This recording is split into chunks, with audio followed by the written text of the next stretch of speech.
To you all, this is Mr. Rao. Today I come up with a very important chapter in the human physiology, that is nothing but the digestion and absorption. So this is a lesson actually here come across in the area that is the human physiology. And you know very well about the physiology means the physiology is nothing but here the branch of a science or a medicine which particularly deals with the functioning of the body organs and organ systems. Right. In this human physiology, we will study more detailedly about various types of human organ systems and their functions also.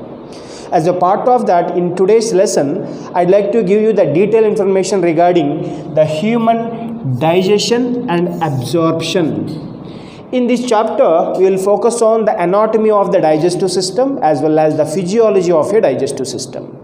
Before I get into the actual part of this human digestion and absorption, I'd like to give you some general here information regarding the living organisms. When you see the entire here the world is divided into two different things. One is living things, whereas the second one is the non-living things. And you can distinguish the living things from non-living things based on certain kind of characteristic features. All living things here grow and all living things here respire and all living things here responds to stimuli, whereas all living things reproduce and meanwhile all living things need food. That you know here the food is a very essential or a basic requirement for all the living organisms. And whereas all these characteristic features are not exhibited by the non-living things. So here our part is the food and the nutrition. And here how it is taken into the body and thereafter how it is here get digested in our digestive system. About all the things let us see now in a detailed way. And the first and foremost important thing in this here the chapter is actually the nutrition. Then what does the nutrition mean or what does it mean or its technical definition? Here the nutrition is nothing but the sum total of processes that are all here exhibited by the living organisms in order to take the nutrients is known as nutrition. This is actually the technical definition of this one. Here I'll tell you here in detail. Here the nutrition it includes sum total of processes. So nutrition is a kind of process and this process is actually exhibited by all living organisms. Now what does happens in this process? And in this process generally the living organisms they do take or obtain the various types of nutrients. Then it is known as a nutrition. This is actually the technical definition for the nutrition. So in order to understand the process of nutrition in simple, nothing but the nutrition here, simple intake of food materials into the organism body by the various methods. Right? So simply here if you take the food material into your body, in simple, in order to understand the nutrition, intaking of the food material into the body is considered as a nutrition. Technically, it's a sum total of the processes by which actually living organisms obtain their nutrients is known as a nutrition process. This is one of the important characteristic feature of all the living organisms. Clear the point? Then, here I use a term, the nutrients. Then what does this nutrients means? And here the point is nutrients are nothing but the chemical substances that are all present in the food material. Here I explain now what does the nutrition mean. Now I am going to focus on the nutrients. And here the nutrients are nothing but the chemical substances that are all present in the food material is technically known as nutrients. These are all the chemical substances that are present in our food or considered as the nutrients. Is the point clear? Right.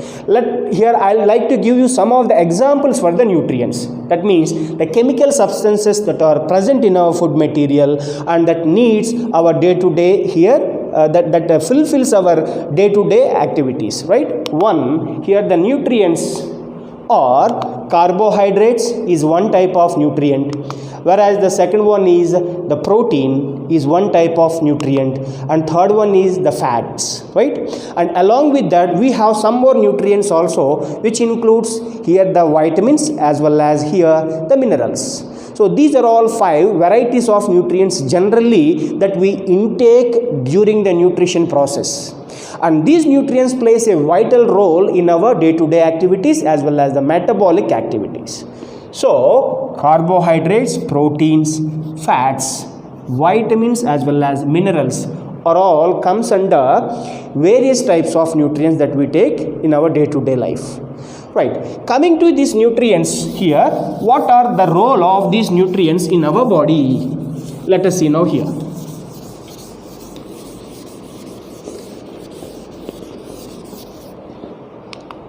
These nutrients actually plays various types of functions, carries out various types of functions in our day-to-day life. Actually, these nutrients helps for growth of an organism is one important thing. And meanwhile, the nutrients that we take helps for maintenance of the body. Maintenance of the body in the sense repairing the tissues. I said already this part, and our body and body organs and organ systems are just like a machine and parts of a machine. When the here machine is working, generally the parts within the machine will be weared out. In the same way, when here different organs and organ systems are continuously go on working, then the organs in our body also must or may wear out.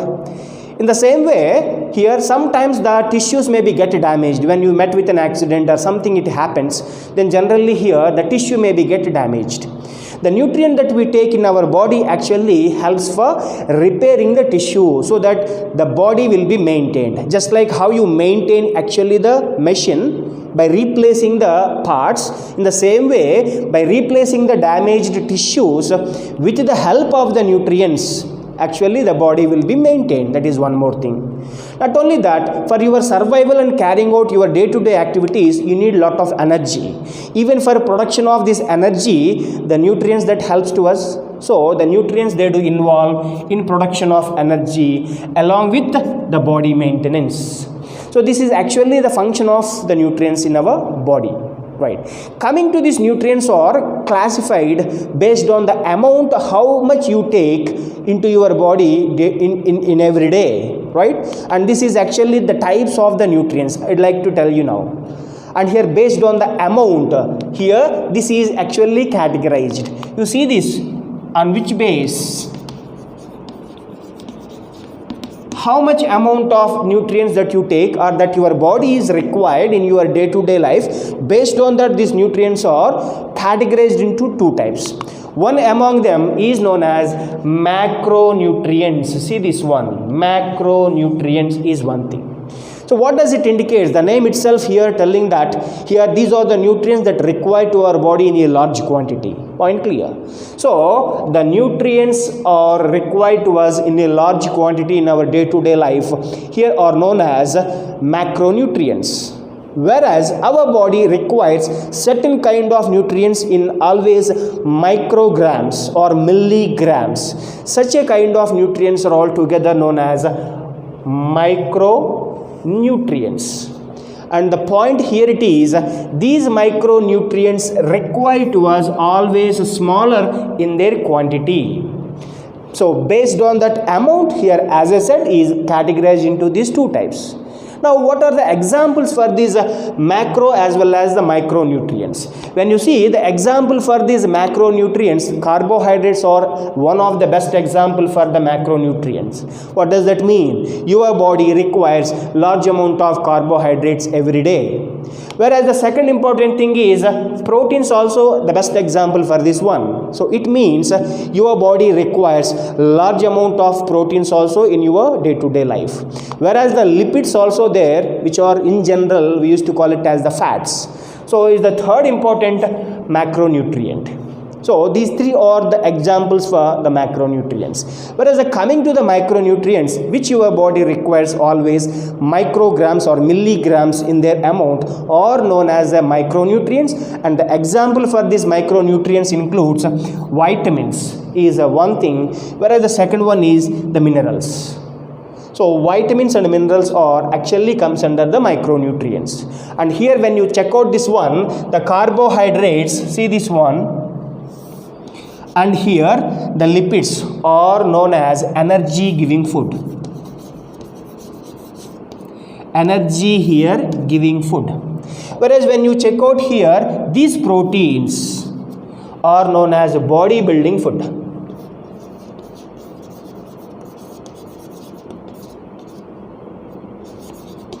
A body building food material. Whereas here the vitamins and minerals, both of them are together known as the protective food.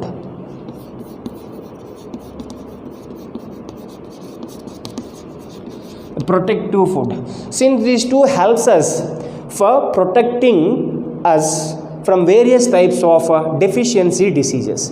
That is the reason why these two are known as the protective food. Whereas the proteins particularly helps for production, here help for growth of the body building, hence it is known as body building food.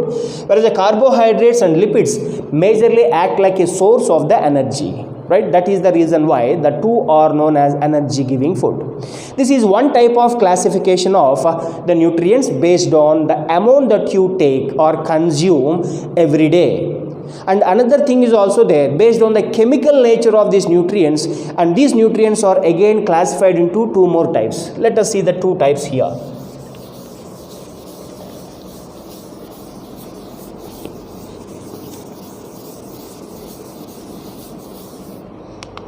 So based on here the chemical nature, see this the nutrients how they are all classified.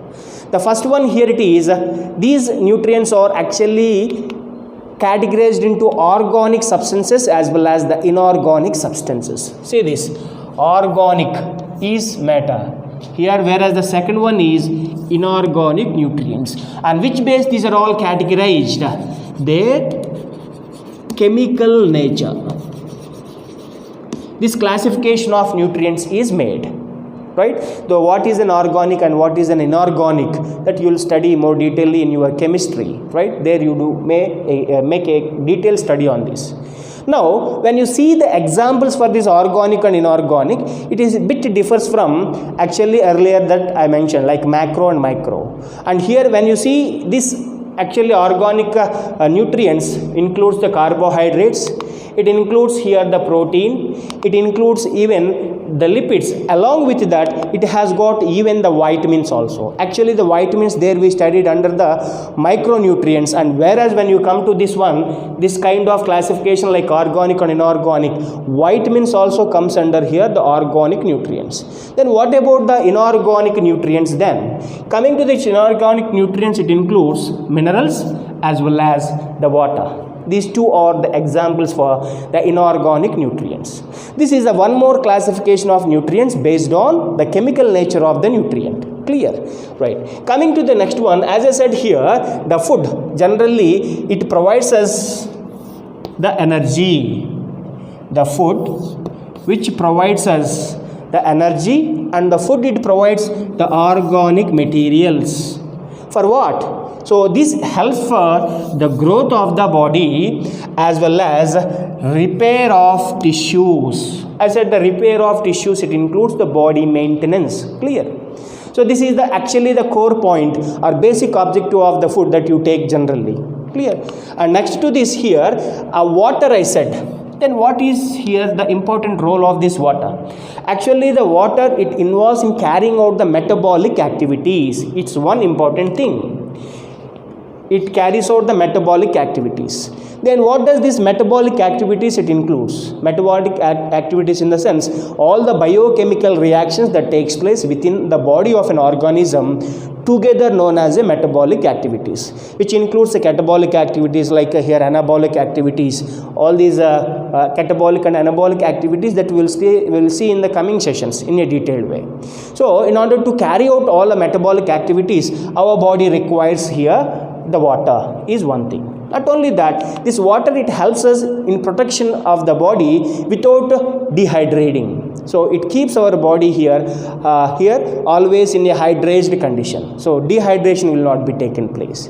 And meanwhile, the water, it acts like a hydrolytic here, the part also. It's a very important thing. It prevents dehydration of the body is one thing, and it particularly involves in hydrolysis of the food material also, right?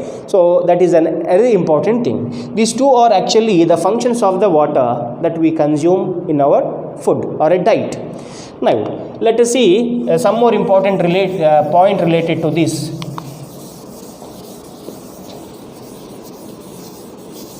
But as of now, I explained about the nutrition and types of the nutrients.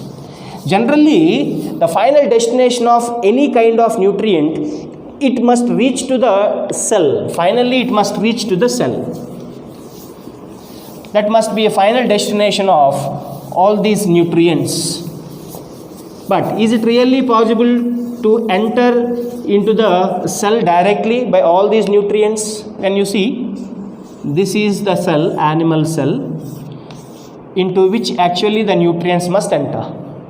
So within the cell cytoplasm, the food, it actually undergoes to oxidation, and here it releases the energy, and it releases some amount of here carbon dioxide as well as water too. This is what actually the cellular respiration. So resulting of that, the energy is released, as I said, and even certain kind of even the nutrients also synthesized and helps for the body building and here tissue repair also. So here my point, if you take these nutrients, some of the nutrients are macro in their size, big in their size, or else they are complex. For such a kind of nutrients, it is not possible to enter into the cell cytoplasm directly. For example, carbohydrates, proteins, lipids. In this case, three types of here biomacromolecules or else macro biomolecules, whatever it is. About the biomolecules, there we have another chapter, the name of the chapter itself, biomolecules, in which actually we do study more detailedly about these carbohydrates, proteins and lipids in a detailed way. But here just I am introducing that here the carbohydrates, proteins, lipids here are macro biomolecules. They cannot directly enter into the cell cytoplasm of the organisms. This is an important thing. But whereas the micronutrients here, like vitamins as well as different kind of minerals, they can directly enter into the cell cytoplasm. So there is no need of digestion or here breaking these molecules into the simple. But in case of carbohydrates, proteins and lipids, since they are complex in their size, macro in their size, they must be break down into simple forms. So in order to allow it to enter into the cell cytoplasm. Point clear? Right. For that here, that what actually mentioned, biomolecules in the food cannot be utilized by our body directly in their original form. Then what happens? These are all actually the macronutrients, or the complex nutrients must be break down into simple observable here forms, right? So this is what it actually mentioned. They must be broken down. What they are? Macronutrients must be broken down and convert into simple substances in our digestive system. It must be done, right? And for that a process is carried out. Here the process actually that helps for breaking down of complex molecule into simple absorbable substances is known as a digestion. That is actually a definition is given here. Digestion, it means here breaking down of complex or macromolecules into simple absorbable substances is actually known as a digestion. That is what here it is given. You can observe. It is a process in which actually the conversion of complex food substances into simple observable forms, and this entire mechanism is known as digestion. Is the point clear? The technical definition of the digestion. right? Then who will carries out this digestion?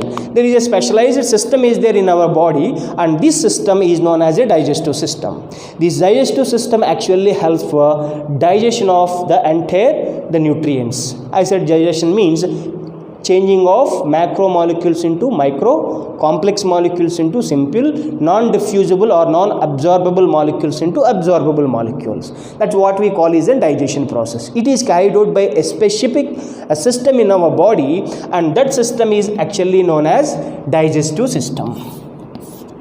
This is what? Clear? Right. And point is here, this entire digestion mechanism is carried out in a two different ways. Two ways actually the digestion process will be carried out. One is the mechanical method, and whereas the second one is known as the chemical method. In a two-way the digestion process carries out. One is, as I said, it's a mechanical here digestion will be taken place, whereas and the second one is the chemical or biochemical method. Now you may have a doubt, what does this mechanical and biochemical methods means? In this case, the mechanical digestion in the sense that food that you are taking actually is solid form and it is big in its size. When you take here actually that we take into your actually the mouth or the buccal cavity, where you cut it into here smaller pieces with the help of your teeth. Is the point clear? So just before you are swallowing the food material, we take the food into your oral or buccal cavity, then you masticate it, break it down into the smaller pieces, and that entire process is known as a mastication. This is actually comes under the mechanical digestion. Even when the food it enters into your stomach, in the stomach there you have the different kind of muscles arranged in a three different directions and completely chews or thoroughly chews the food material, and this is also comes under here the mechanical digestion. Then what about the biochemical digestion or biochemical method of digestion? In this actually when the food is passing through your here alimentary canal, the food is thoroughly mixed with your saliva in your buccal cavity, and the food is thoroughly here mixed with a gastric here enzymes as well as liver released here a bile, with that it get mixed, and pancreas releases the pancreatic juice, and meanwhile the intestinal glands also releases certain kind of enzymes.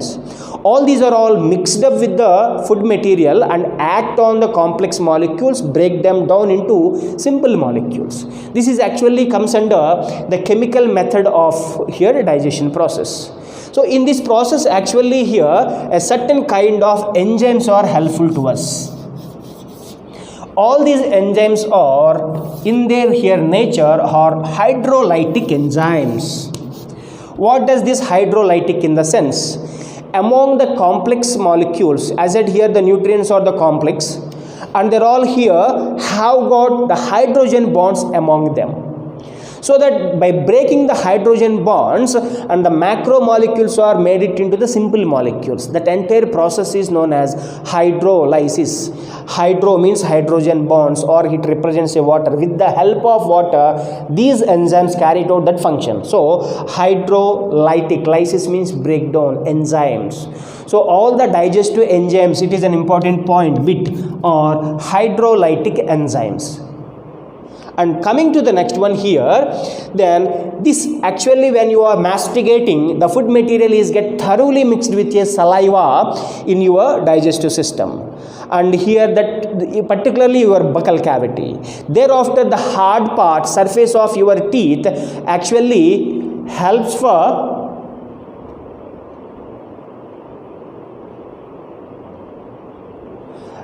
the hard surface of your teeth also here helps for breaking down this one and masticating the food material thoroughly. That's what it is mentioned here.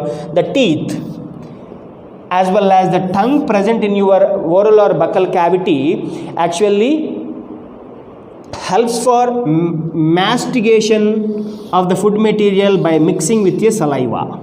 It takes place. Clear? So this is the way how it is starts, the mechanical here digestion, that followed by the chemical digestion process.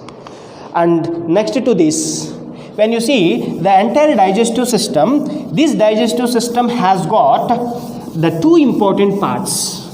The entire digestive system has got the two important parts within that, and they do have got again some more parts within them. Let us see all of them. in a detailed way. The human digestive system has got the two important things. One, it includes the alimentary canal. Actually, the one important part is the alimentary canal. Alimentary canal is nothing but a long tube. In some of the areas it is get elaborated, whereas some of the areas it is narrower. Such a kind of long tube that extended in between your mouth and the anus is known as a alimentary canal. Is one important point. And whereas the second part or second portion of the digestive system includes all the digestive glands, or they are otherwise known as associated glands also.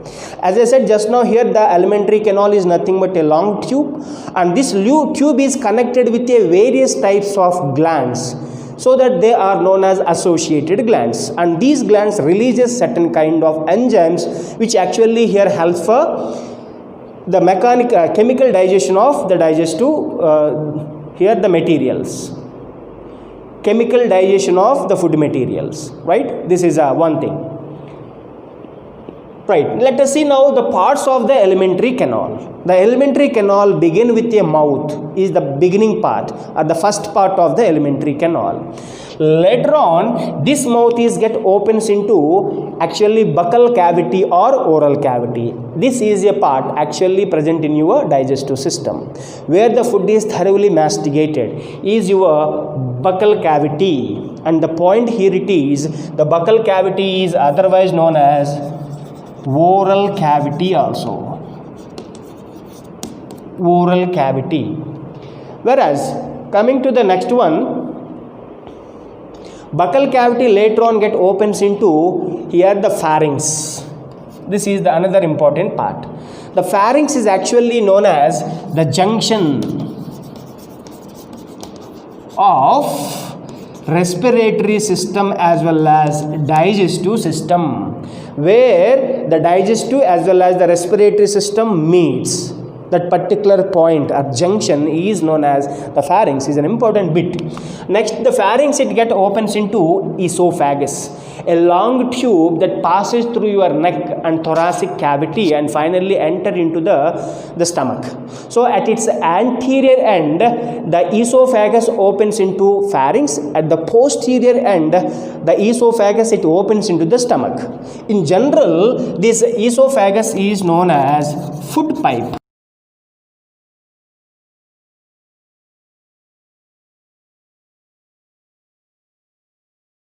Is one thing. And next to this, when you see the esophagus, it opens into here your stomach. So this is the place where the food is actually temporarily stored, and it is a J-shaped muscular sac-like structure that you can see in the stomach. Later on the stomach, it opens into the small intestine.